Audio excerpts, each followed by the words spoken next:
Hasan Hussein itulah lahir para habaib. Itu sekitar 30 jutaan sekarang. 30 jutaan? Iya, seluruh dunia.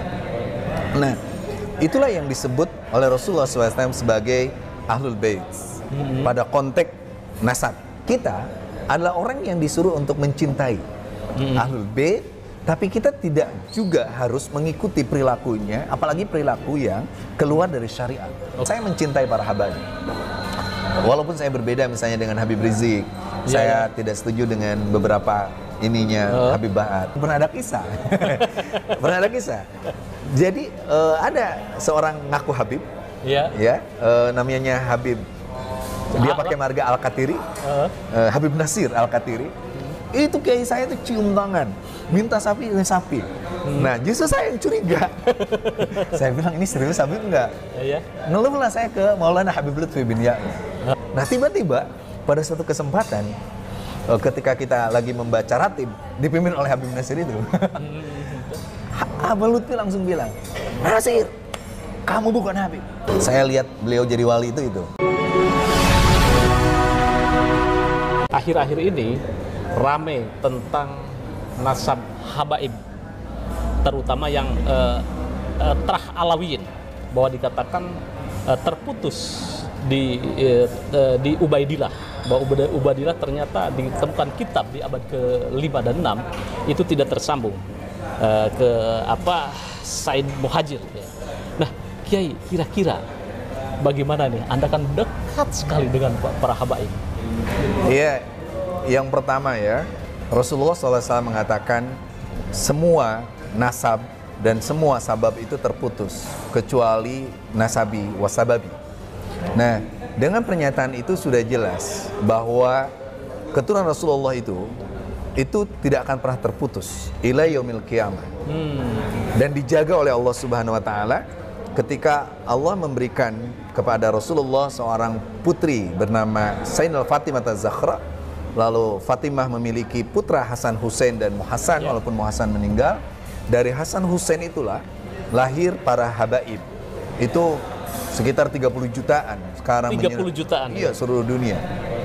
Nah, itulah yang disebut oleh Rasulullah SAW sebagai Ahlul Bait. Pada konteks nasab, kayak gitu. Karena nanti ada istilah Ahlul Bait yang lain. Misalnya pada konteks zakat, maka Banu Hashim masuk ke sana. Dan kalau pada konteks tertentu, misalnya syafaat, maka kita pun itu termasuk Ahlul Bait. Kalau pada konteks syafaat, di mana Salman Al-Farisi dikatakan bahwa Salman Al-Farisi pun adalah bagian dari aku, kata Rasulullah. Maka ana jadi kulli, saya adalah kakek dari semua orang-orang kullu taqiyyin. Itu makanya kita pisahkan dulu. Nah, pada konteks keturunan ini, maka saya yakinkan kembali bahwa sebenarnya seluruh keluarga Rasulullah itu pasti ada sampai hari kiamat, termasuk di Indonesia. Nah, dan mereka menjaga kesinambungan silsilah itu. Seperti itu. Nah, kedua, kita harus meyakini juga bahwa dzurriyyah Rasulullah atau Ahlul Bait itu tetap harus mengikuti syariah. Tahta sultanus syariah. Jadi ketika melakukan pelanggaran syariat, dia harus kena had. Hukuman, kayak gitu, hukuman. Misalnya di Mekah pernah ada Ahlul Bait, dia melakukan sebuah pelanggaran syariat, lalu si algojonya itu tetap memukul. Dia bilang Samihni Yasid, tapi keplak. Tapi mohon maaf dulu, Samihni Yasid gitu. Kayak gitu. Dan itu hal yang sederhana. Maka kita adalah orang yang disuruh untuk mencintai Ahlul Bait, tapi kita tidak juga harus mengikuti perilakunya, apalagi perilaku yang keluar dari syariat. Nah, saya di pesantren selalu meyakinkan para santri untuk meyakini bahwa Ahlul Bait seperti itu adalah orang yang disebut dalam berjanji Ahlul Baitil Mustafa Tuhuri hum amanul ardi fazakiri subihu bil anzumin suhuri mislama qad ja'a fis sunan. Ahlul Bait itu adalah orang-orang yang suci, yang dijaga kesucian oleh Allah. Bila pun mereka melakukan kesalahan seperti itu, maka kesalahannya itu ada kemungkinan dia ditobat di akhir-akhir dan mendapatkan anugerah syafaat lebih besar dari kita orang biasa. Begitu. Hum amanul ardi. Mereka itu hadir menjadi ulama-ulama besar, dai-dai ilallah yang hebat. orang-orang yang berani dengan amar ma'ruf nahi mungkar. Maka di Nahdlatul Ulama paling tidak guru-guru saya dari mulai Kiai Haji Ali Imran di Baitul Arqam. Iya. Lalu saya hadir beberapa di Kiai Muzakir di Pekalongan, Kiai Taufik Rahman Fatah di Tambak Beras. Adalah orang-orang yang begitu mencintai para habaib. Habaib itu minta sapi untuk ini, dia usahakan. Dan hati-hati banget, walaupun pernah ada kisah. Pernah ada kisah. Jadi ada seorang ngaku Habib, ya, namanya Habib. Dia pakai marga Al-Katiri, Habib Nasir Al-Katiri. Itu kiai saya itu cium tangan, minta sapi dengan sapi. Nah, justru saya yang curiga. Saya bilang, ini serius Habib enggak? Ngeluhlah saya ke Maulana Habib Lutfi bin Ya'la. Saya bilang, Abah, ada orang ngaku ini, dia pegang jenis. Habib Lutfi nggak nanggapi. Dia hanya sekedar, oh ya. Tapi ternyata beliau kan melakukan penelitian. Beliau di samping punya kewaspadaan zohir dengan masang banyak orang, beliau tentu pakai bahasa batin. Langit ya, batin. Nah, tiba-tiba pada suatu kesempatan ketika kita lagi membaca ratib dipimpin oleh Habib Nasir itu, Habib Lutfi langsung bilang, Nasir, kamu bukan Habib. Kamu jangan mengeksploitasi Islam dengan keturunan dan lain sebagainya. Aku tidak ridho. Tahu nggak? Sejak itu Pak Nasir itu yang sudah bukan Habib lagi, itu menyedihkan, Pak. Tidak ada lagi yang menghormat. Lalu dia tidur di makam Semuju Agung. Saya ketemu berkali-kali itu di mana? Asalnya aku yang cium tangan. Setelah dia dibatalkan kehabibannya. Kehabiban oleh Habib Lutfi ya. Lutfi, dia yang cium tangan ke aku. Tapi kiai saya nggak begitu. Dia bilang kita tidak pernah rugi mengeluarkan sapi bersedekah untuk Habib Nasir Al-Katiri yang ternyata bukan Habib. Karena kita menyerahkan itu bukan karena dianya, tapi karena Rasulullah Sallallahu Alaihi Wasallam. Di situ konteksnya. Konteksnya bi mahabbati Rasul, walaupun kita ketipu. Gitu, saya bilang, ya, tapi ya ketipu kan. Saya bilang, iya walaupun ketipu, tapi kita mahabbah ke Rasul. Dan itu sedekah kan, nggak ada salahnya. Dan fenomena yang tanda kutip oknum-oknum yang menamakan diri sebagai Habib itu ada ya beberapa. Ada, Pak, dan itu gampang banget.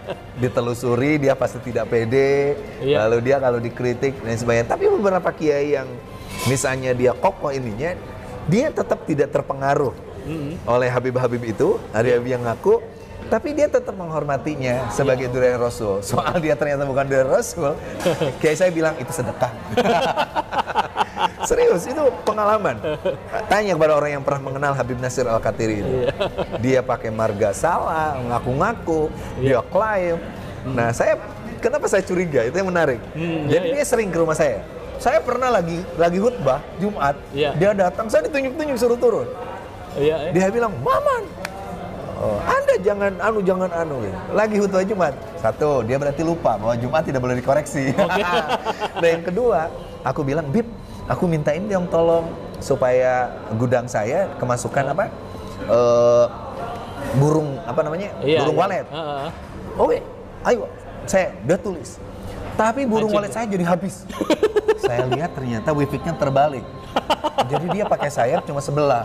Aku tanya kepada kiai ahli wifik, guru saya, Kiai ini, dia bilang dia bodoh berarti, dia bohong. Saya bilang ke Abah Lutfi, ya udahlah kamu nggak masalah. Tapi hati-hati, jangan ikuti perilaku yang keluar dari syariat, tapi jangan sekali membenci, karena kalau dia betul, maka kita akan kena ini dari Rasulullah Sallallahu Alaihi Wasallam. Masya Allah.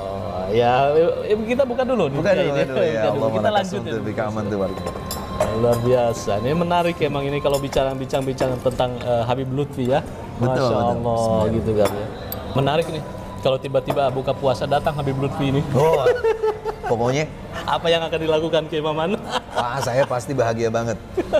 Saya mengenal Habib Lutfi jauh sebelum beliau jadi jadi Rois Am gitu. Rois Am itu ya. Dulu beliau sering ke paman saya di Wonopringgo. Saya lihat beliau jadi wali itu. Jadi pas paman saya Jamal namanya. Iya. Paman saya Lek Jamal itu nikah. Beres nikah, tiba-tiba dibawa. Masuk pakai ini. Jamalnya masuk mobil Habib Lutfi.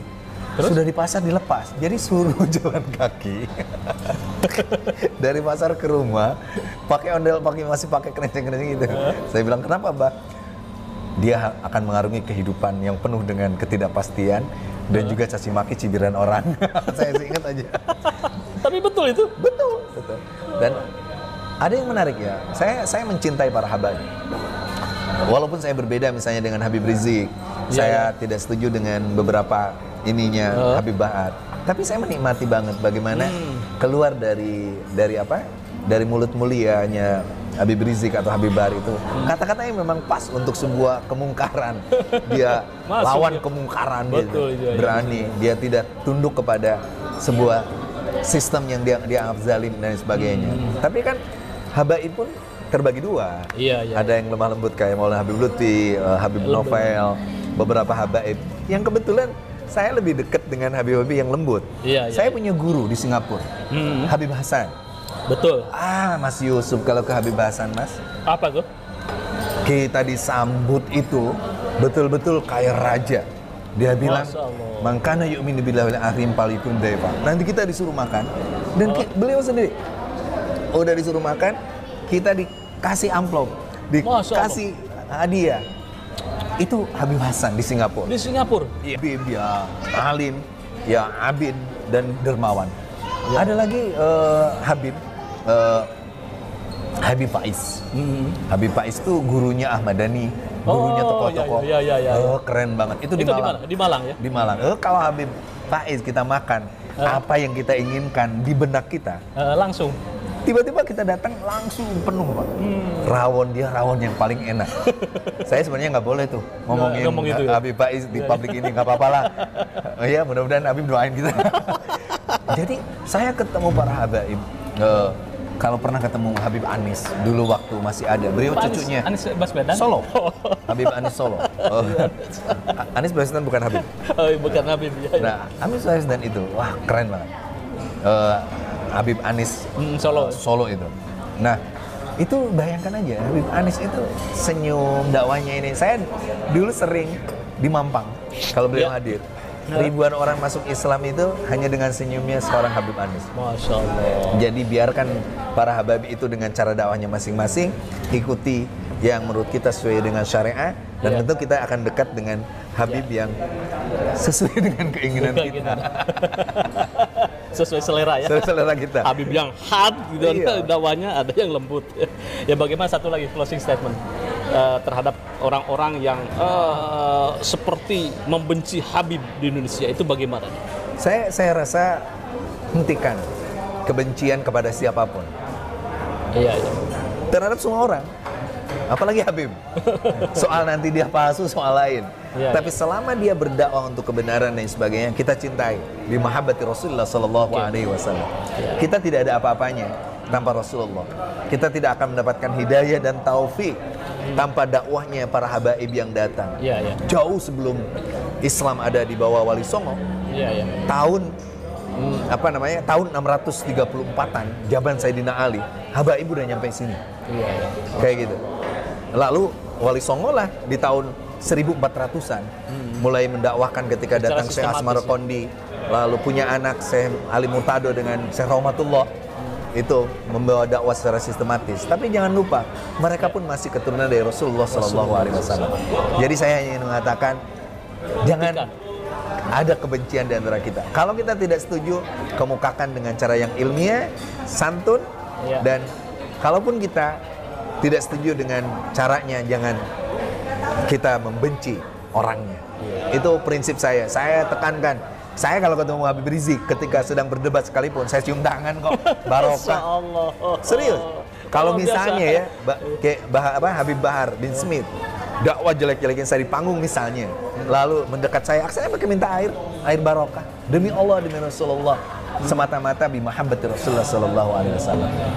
Kayak gitu. Tapi saya dari dulu nggak pernah terpengaruh oleh ada Habib di pondok saya suka mabok, suka ini. Enggak, karena seluruh Habib dan kita semuanya tahta sultan syariah. Yang dibawa oleh Rasulullah SAW. Semua ada di koridor syariah. Kayak gitu. Ahmad Albar kan penyanyi. Albar. Kayak gitu. Apa kita Habib ikuti? Habib. Betul, kayak Habib. Gitu. Dan masih banyak. Tapi ya itu tadi, ngikuti ceritanya Syekh Ali Jumat itu, Al-Gojo itu samih liyasid. Kepeluk tadi tetap dipukul. Jadi dia tetap kena Kalau di Indonesia melanggar hukum positif ya pasti kena hukuman. Tapi jangan lalu dihujat, dihujat, dijelek-jelekin. Saya nggak setuju. Ya pemirsa, kita dalam negara kesatuan Republik Indonesia yang multikulturalis dan pluralis. Kita menghargai satu sama lain. Mudah-mudahan bermanfaat. Jangan lupa like, share, subscribe pada suatu video. Wassalamualaikum warahmatullahi wabarakatuh. Waalaikumsalam. Selamat berbuka.